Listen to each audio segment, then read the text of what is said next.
Estamos aqui para mais um episódio de Fator Malvinas, Efeito Falkland. E como eu prometi no episódio anterior, hoje nós vamos falar dos aspectos operacionais dos Harrier britânicos. Então, no episódio 1 dessa série, dentro da série aqui, nós falamos das peculiaridades do Harrier / Sea Harrier, né? Do GRS, do GR3 e do FRS-1, né? No capítulo anterior nós descrevemos as conversões que a Força Aérea Real teve que fazer nos GR3 para ter condições de operar nas Malvinas, e hoje nós vamos falar, tá, dos aspectos operacionais, como os ingleses conseguiram, com uma força menor que a Força Aérea Argentina, com aviões subsônicos, enfrentar aeronaves que atingiam 2 vezes a velocidade do som que eram os argentinos e que tinham uma quantidade muito maior. E mesmo assim os ingleses venceram a guerra. Os argentinos tinham mais aviões, eram mais velozes, mas os ingleses venceram a guerra. Então hoje nós vamos mostrar o porquê, por que isso aconteceu. Vamos mostrar alguns fatores. Antes disso eu queria dizer uma coisa para vocês. Eu vejo muitas análises aí simplistas. A pessoa chega e fala, perdeu por causa disso, por causa daquilo. Não é nada disso, gente. É uma conjunção de fatores. Se você fizer um checklist daquilo que tem que ser feito numa guerra e for ticando item a item, você vê que os ingleses cumpriram a maior parte do checklist, os argentinos cumpriram menos e acabaram perdendo. Tá? Mas antes de começar, eu queria dizer uma coisa para vocês. Eu quero quebrar um mito aqui. Existe um filme chamado Top Gun, que todo mundo que gosta de avião deve ter visto, né? Que mostra aquela coisa bonita, o combate aéreo, aquela coisa gloriosa, né? Os aviões bonitos, etc. Mas a realidade da guerra não é nada disso, gente. A realidade da guerra aérea é matar por emboscada. A realidade da guerra aérea é atirar nas costas do inimigo. Assim que morreu o Barão Vermelho, assim que morreram uma boa parte dos ases que tombaram na Segunda Guerra Mundial, morreram assim. O cara era muito bom, mas alguém pegou ele pelas costas. É assim que as coisas funcionam, é assim que os Harrier trabalhavam.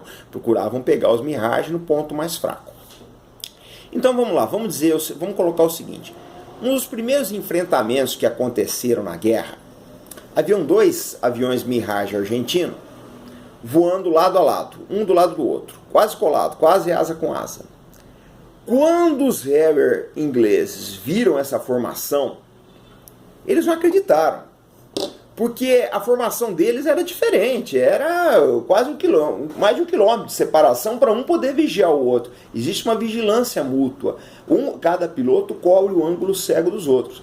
Então eles viram aquela formação de aviões argentinos e falaram, não é possível, isso aí deve ser alguma armadilha, esses caras não podem estar fazendo isso, mas estavam e foram abatidos.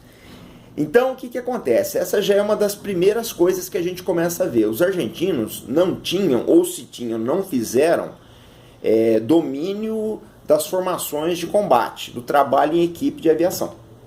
Porque, gente, é aquilo, é muito bonito vocês verem o piloto, o AIS, o cara que faz acrobacia, que é o senhor dos céus, etc. Mas se ele não fizer um bom trabalho de equipe, ele vai morrer, gente. Porque ele vai ser atingido por coisas que ele não viu. Existia um general da aviação russa, ele lutou no Afeganistão, ele falava o seguinte, né? Aquilo que você não vê num combate aéreo irá matá-lo. E é verdade, né? Os argentinos não tinham esse domínio de formações, aí os ingleses dominavam muito bem, faziam um trabalho em equipe e acabaram realmente derrubando. Então, gente, eu peço até desculpas pela crueza das palavras.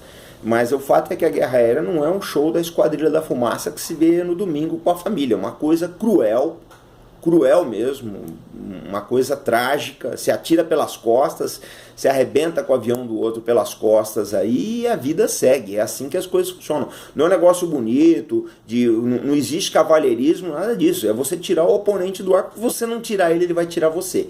É assim que as coisas funcionam.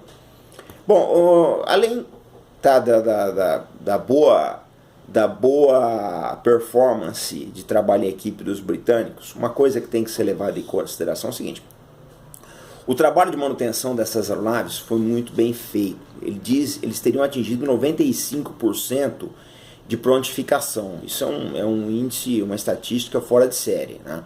Então o trabalho de mecânicos também não pode ser esquecido. As aeronaves foram enviadas em uma condição técnica realmente muito boa, eles tinham suprimentos e por aí vai. O pessoal dominava realmente a arte da manutenção. Uma outra coisa, quando houve o ataque aéreo dos Avro Vulcan, a Operação Black Buck, que nós vamos falar dela aqui ainda, vai ter um capítulo, uma série só sobre a Black Buck. Quando houve a Black Buck, o que aconteceu? A Força Aérea Argentina, ela ficou fora. Eles decidiram o seguinte, não dá para colocar a aviação em Port Stanley, porque se a gente colocar lá, os Vulcan vão destruir os aviões. Então ficaram no continente. Isso já é uma outra coisa complicada. Por quê? Porque quando eles ficaram no continente, decolavam para bombardear as ilhas, só tinham 10 minutos de operação. Isso era ruim. Agora vamos lembrar que o outro lado também passava por isso. Os ingleses precisaram afastar a frota mais de 300 quilômetros a noroeste das ilhas.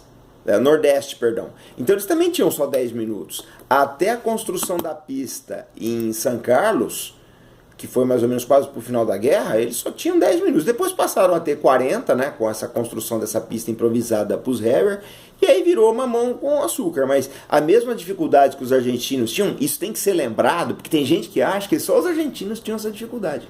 Não é bem assim. É outro mito que a gente quer deitar por terra aqui. Os ingleses enfrentavam o problema também da curta permanência no cenário de combate aéreo. Tá ok? Bom, outra coisa, as operações de ataque ao solo. Existia uma cooperação muito grande entre as tropas de terra e as aeronaves. Tanto o pessoal de operações especiais, SAES e etc., que eles fazem uso intensivo de cooperação via rádio com aeronaves, como as tropas de infantaria, paraquedistas, fuzileiros, etc. Que, para quem não sabe, quando a infantaria avança no terreno, eles levam um oficial de ligação. O que é um oficial de ligação? É um piloto ou um marujo encarregado de pedir fogo, apoio de fogo para essas tropas. Então, esse piloto ia junto com a infantaria, eles achavam uma posição inimiga, o piloto pedia apoio aéreo, ele sabe as rotas de entrada dos aviões, as características do alvo, fala a linguagem do colega, pode orientar melhor o fogo e por aí vai. Isso fez toda a diferença. Essa coordenação existia. Isso é um treinamento que se dá para algumas tropas, é muito caro e muito específico, né? Não pode ter erro, mas faz toda a diferença, né? Outra coisa também, o domínio dos céus, tá? Em nenhum momento os ingleses chegaram a ter um domínio completo dos céus. Os céus foram disputados nas Falklands Malvinas, mas o domínio britânico não existiu. Ele nunca existiu ali. O céu foi disputado palmo a palmo entre argentinos e britânicos, o que é mais uma prova da capacidade dos pilotos de Sua Majestade, né? Porque mesmo tendo menos aviões, um céu disputadíssimo, aviões com uma velocidade bem menor que o seu oponente, eles levaram a melhor. Então, tudo isso só vem a corroborar aquilo que nós dissemos no começo desse post aqui, que é realmente o preparo fez a diferença, o emprego operacional, né? Essas coisas todas aí. O padrão de treinamento da RAF, da Marinha Real, era e continua sendo, até hoje, um dos melhores do mundo. Eles são realmente muito bem preparados, muito bem treinados. Gente, treinamento faz toda a diferença, tá? Se você tem uma paridade de equipamento, na paridade de equipamento se sai melhor aquele que está mais treinado, mais preparado, coordena melhor, tem um bom trabalho de equipe, uma boa equipe de solo, um bom controle de tráfego aéreo, uma boa orientação, um bom comando. Tudo isso faz diferença. Uma coisa que vocês vão observar nos vídeos que eu faço aqui, eu foco muito no treinamento e pessoal. Eu não ligo muito para equipamento não, gente. Tem gente que é fascinado por navio, avião, helicóptero, bacana, eu gosto disso, procuro entender, etc. Mas no final das contas é o homem. No final das contas é o elemento humano que, o homem, a mulher que eu digo, o ser humano, que conta nessas condições aí, tá? Então esse é o nosso vídeo hoje. Nós vamos voltar amanhã, vamos falar alguma coisa do Sheffield, do Belgrano. A gente começa já uma nova subsérie aqui, tá? E quero dizer mais uma vez para vocês, vamos baixar a Aviação e Mercado, o link está aí embaixo, tá? Quem quiser dar uma olhadinha na Aviação e Mercado. E vale a pena porque tem uma matéria nossa nas Malvinas. Acho que a outra semana, ou lá pelo dia 10, deve estar saindo já aí a edição número 8. Olhem os posts anteriores, os vídeos anteriores dessa série aqui sobre as Malvinas, que tem muita coisa aí que vale a pena para vocês.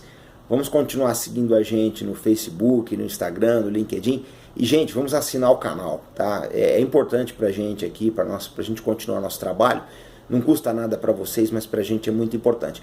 E à medida que vocês assinam, eu faço o vídeo, posto o vídeo, vocês já estão recebendo no e-mail de vocês, tá bom? Então, mais uma vez aqui, aquele abraço, fica a nossa mensagem de fé no Brasil. Escrevam pra gente, deem sugestões, comentem, tá? Peçam, façam as perguntas de vocês, critiquem. Isso aqui é um espaço para vocês. A gente quer desmistificar isso tudo e trazer esses conhecimentos numa linguagem bem popular, tá bom? Aquele abraço e até amanhã.